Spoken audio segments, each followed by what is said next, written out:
There is a specific type of person watching this video right now. They wake up and they go to work and they put money away every single month. They have been doing it for years, and somehow they still feel behind. Not behind a number, behind a feeling. The feeling that everyone else has figured something out that they have not. The feeling that the neighbor with the brand new truck and the renovated kitchen must be doing something right. The feeling that all the discipline and all the patience is just not adding up fast enough. Here is what that feeling is actually telling you. It is telling you that you have been staring at the wrong scoreboard for so long that you forgot there is a real one. The visible scoreboard is what people spend. The new car sitting in the driveway. The holiday photos posted online. The granite countertops. All of it is visible. All of it is designed to be seen. The real scoreboard is net worth, and net worth is invisible. You cannot see it through a window and you cannot feel it at a dinner party. But it is the only number that actually determines your financial future.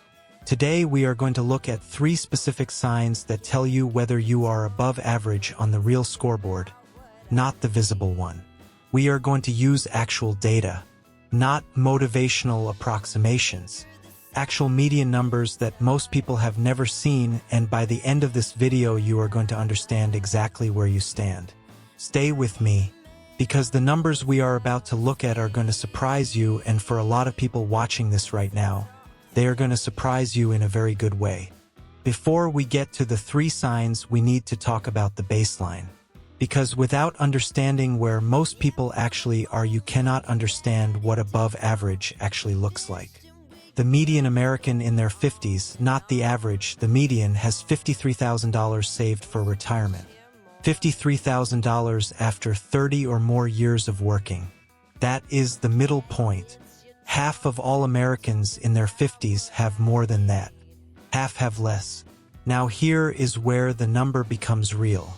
If you take that $53,000 and apply the standard 4% withdrawal rule, the rule that determines how much you can safely take out each year without running out of money, that $53,000 generates $2,120 per year.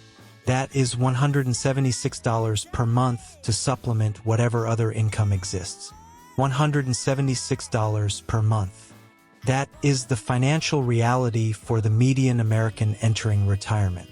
Not the average, the median, the actual middle of the country.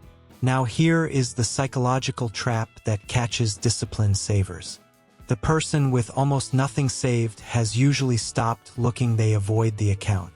They do not open the statements. Avoidance is how they cope.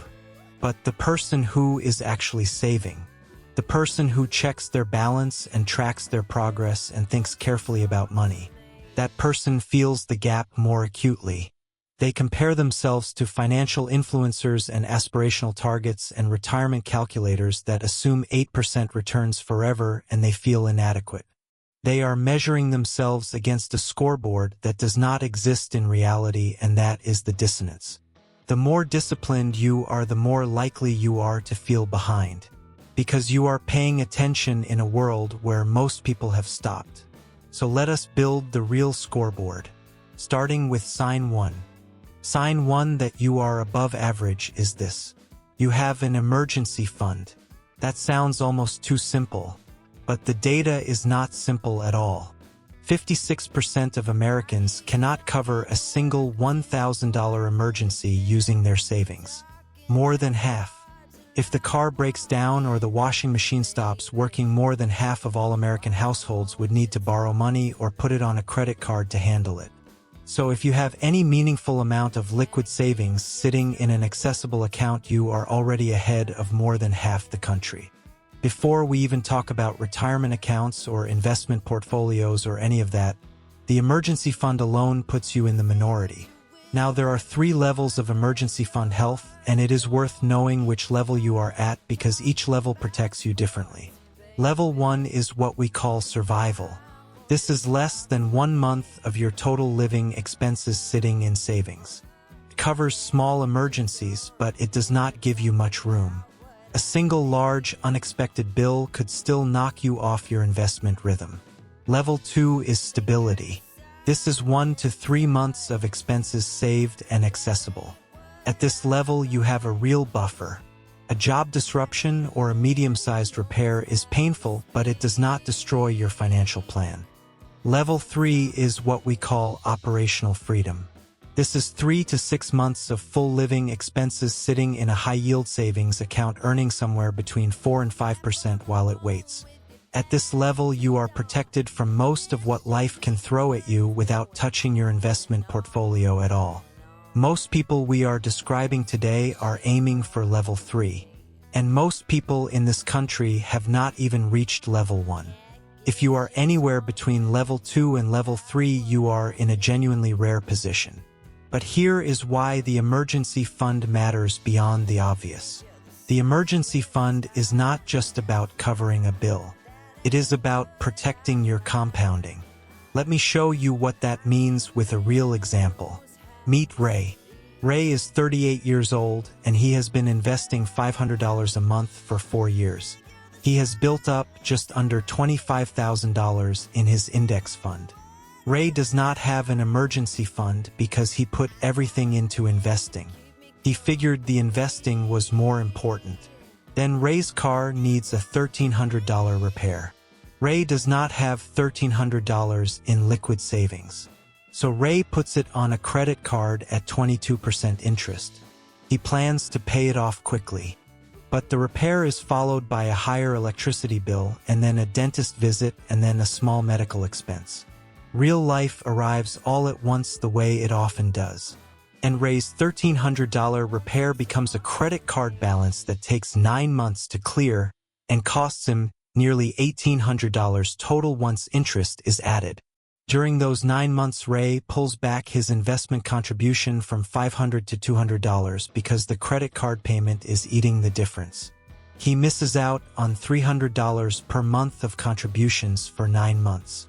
And he misses 9 months of compounding at what would have been the strongest growth period of his portfolio's early life.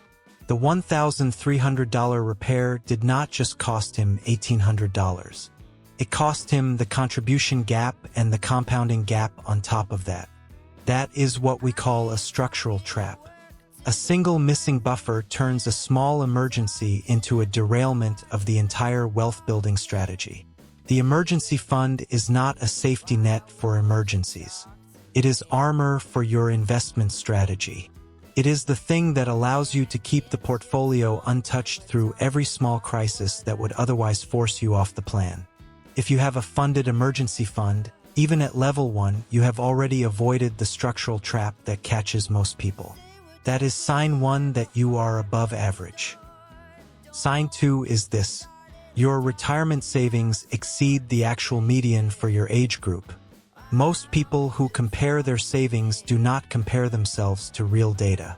They compare themselves to what they feel like they should have, or what a financial calculator told them they need, or what they see in articles about retirement, and those comparisons almost always make them feel behind. So let us use actual Fidelity data, one of the largest retirement account administrators in the country, and look at what real people actually have saved at each age. Not what they should have, what they actually have. In your 30s, the median 401k balance is approximately $11,000. $11,000, not $100,000, not the 3 times salary that the guidelines suggest. $11,000 is where the middle of the country actually sits in their 30s. In your 40s, the median climbs to approximately $36,000. Still far below what retirement planning guidelines recommend. But this is reality. This is what most people have actually managed to accumulate by their 40s. In your 50s, the median is approximately $60,000. And as we discussed earlier, this generates roughly $200 per month in retirement income under a safe withdrawal rate. That is the financial reality of the median American at the finish line. Now here is where this data becomes personally important. Let us say you are 43 years old and you have $180,000 saved in your retirement accounts. How do you feel about that number? Most people with $180,000 at 43 feel behind. They have read that they should have 3 times their salary saved by 40. If they earn $70,000 a year, they feel like they should have $210,000. They feel like they are $30,000 short of the target. But the target they are measuring against is an aspirational guideline, not a description of where most people actually are. Compared to the actual median 40-something in this country, $180,000 puts them in the top 20 to 25% of their age group. They are not behind the real scoreboard. They are well ahead of it. They just did not know because they were looking at the wrong comparison. This is the shift from vague financial dread to specific clarity. Dread lives in approximations. It lives in the feeling that you should have more. Clarity lives in actual numbers.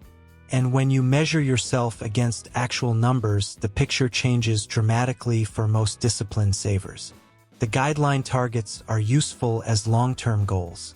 They tell you where to aim, but they should never be used as a measure of where you stand relative to your actual peers. For that measurement, you need real median data, and when you use it, most disciplined savers discover they are far ahead of where they assumed. So pull up your retirement account balance right now if you know it. Find your age group in what we just described, and see where you actually land on the real scoreboard. Not the aspirational one, the real one. That is sign 2. Sign 3 is the most behaviorally important of the 3. And here it is. You are not just saving money, you are investing it. And more importantly, you have built a system that removes emotional decision-making from the process. Nearly half of all American adults own 0 stocks. Not a small amount of stocks. 0. They have no exposure to the market at all. For those people, the most reliable wealth-building asset class in modern economic history is completely absent from their financial life. So if you own any stock through a 401k or an IRA or a brokerage account or an index fund, you are already in the top half of the country by this measure. Just by showing up. Just by being in the game at all. But being above average in this sign is not just about owning stocks. It is about how you own them. Because the research shows that most people who own stocks still manage to significantly underperform the market. Not because they picked bad stocks, but because of what they do with their emotions when the market moves. This is called loss aversion, and it is one of the most well-documented patterns in all of behavioral economics. The psychological pain of losing money is 2 to 2.5 times more intense than the pleasure of gaining the same amount. Losing $1,000 feels more than twice as bad as gaining $1,000 feels good. This asymmetry is not a personal weakness. It is wired into the human brain. It was useful for our ancestors who could not afford to lose resources. But in investing, it becomes the most expensive instinct you own. When the market drops 20%, the pain of watching your balance fall activates the same psychological response as a physical threat. Your brain tells you to do something, and doing something in investing almost always means selling, which is almost always the wrong move. The data on this is sobering. The average retail investor underperforms the S&P 500 by 3 to 4% per year simply because of emotional market timing. They buy after markets have risen because it feels safe. They sell after markets have fallen because it feels dangerous. They do the exact opposite of what the math requires. Over 30 years, a 3% annual underperformance gap is not 3%. It is the difference between building real wealth and building a fraction of what was possible. That gap compounds just like the returns do, but in reverse. Now add to that what the financial industry calls sophistication. The idea that complexity is a sign of intelligence when it comes to money. Actively managed funds, sector rotation strategies, alternative investments, structured products. All of them come with higher fees, often 1% or more per year, and the research consistently shows that most of them underperform a simple low-cost index fund over any meaningful time horizon. That 1% fee does not sound significant, But on a $400,000 portfolio, 1% is $4,000 per year. And that $4,000 is not just gone, it also stops compounding. Over 30 years, the cost of a 1% fee on a growing portfolio can exceed $300,000 to $500,000 in foregone wealth. Not in fees paid, in wealth that never existed because the base that would have generated it was continuously depleted. So being truly above average in sign 3 means 3 specific things. First, you own the market through a low-cost index fund rather than trying to beat it. Second, you have automated your contributions so the decision happens on payday before you see the money. Third, you have removed emotional access to the sell button, meaning you have written down your plan in advance and committed to not reacting to short-term market movement. The third one is the hardest. It requires what behavioral scientists call pre-commitment, deciding in advance what you will do when things feel frightening. Because when things actually feel frightening, the emotional brain takes over and the rational plan disappears unless it was already written down and agreed to before the fear arrived. If you have automated investments in a low-cost index fund and you have held through at least one significant market downturn without selling, you are in an extremely small group. Most people have never done all 3 of those things at once. That combination is what separates the disciplined saver from the disciplined investor. And the disciplined investor is where the real wealth is built. Now let us bring all 3 signs together with a real comparison. 2 real people, same city, same general lifestyle category, dramatically different scoreboards. Dave earns $130,000 a year. Dave drives a new vehicle. Dave renovated his kitchen last year. Dave takes 2 international trips annually. Dave's home is beautifully furnished and his social media presence reflects a life of obvious success. When people in Dave's neighborhood think about who is doing well financially, Dave's name comes up. Dave's net worth is $90,000. He has significant car payments and a home equity line used for the renovation and 2 credit cards carrying balances. His retirement account has been started and stopped several times over the years. His emergency fund does not exist. Kevin earns $85,000 a year. Kevin drives a 5-year-old car that runs well. Kevin's kitchen has the same countertops it had when he moved in. Kevin takes 1 domestic holiday per year. Kevin's home is comfortable and modest. Nobody in Kevin's neighborhood talks about Kevin as a financial success story because there is nothing visible to talk about. Kevin's net worth is $510,000. He has a 3-month emergency fund in a high-yield savings account. He has been investing automatically into a low-cost index fund for 11 years without interruption. He has never sold during a market downturn. He does not manage his investments actively. He checks them once per quarter and then closes the app. Dave earns 53% more than Kevin. Dave's lifestyle looks 50% more successful than Kevin's. Dave's net worth is 82% lower than Kevin's. This is the real scoreboard. And it is invisible. Nobody can see Kevin's $510,000. Nobody can feel it at a dinner party. But it is the number that will determine the next 30 years of Kevin's life in a way that Dave's kitchen renovation simply cannot.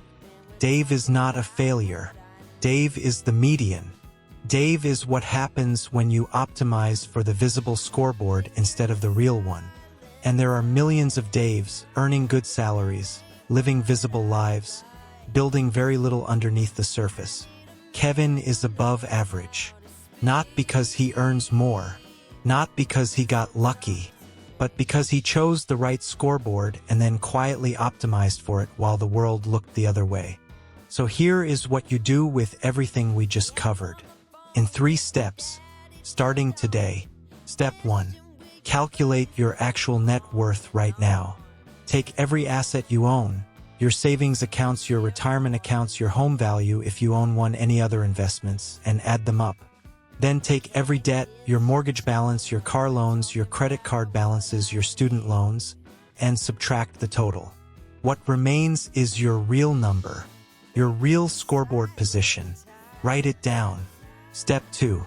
Prioritize building a 3-month liquid buffer if you do not already have one. Not investing. Not paying extra on your mortgage. A liquid buffer sitting in a high-yield savings account. This is not a deviation from your wealth-building strategy. This is the armor that protects your wealth-building strategy from every emergency that would otherwise derail it. Step 3. Automate a low-cost index fund contribution that happens on payday before you can see the money and make a decision about it. If you already have this running, your only job is to leave it alone. Do not check it during market downturns. Do not react to financial news. Do not switch strategies when something more exciting appears. Just leave it alone and let time do what time does. Those 3 steps are not complicated. They are not sophisticated. They do not require a financial advisor or a complex strategy or a high income. They require the rarest thing in personal finance: the willingness to measure yourself against the real scoreboard and then have the patience to let it do its work invisibly while the world watches the visible one. The disciplined saver who feels behind is almost always ahead. The person with the visible life is almost always behind. And the gap between those two realities is the most important financial insight most people will ever encounter, if they are willing to sit still long enough to see it clearly. You have been building something real. The number exists even when it is not visible.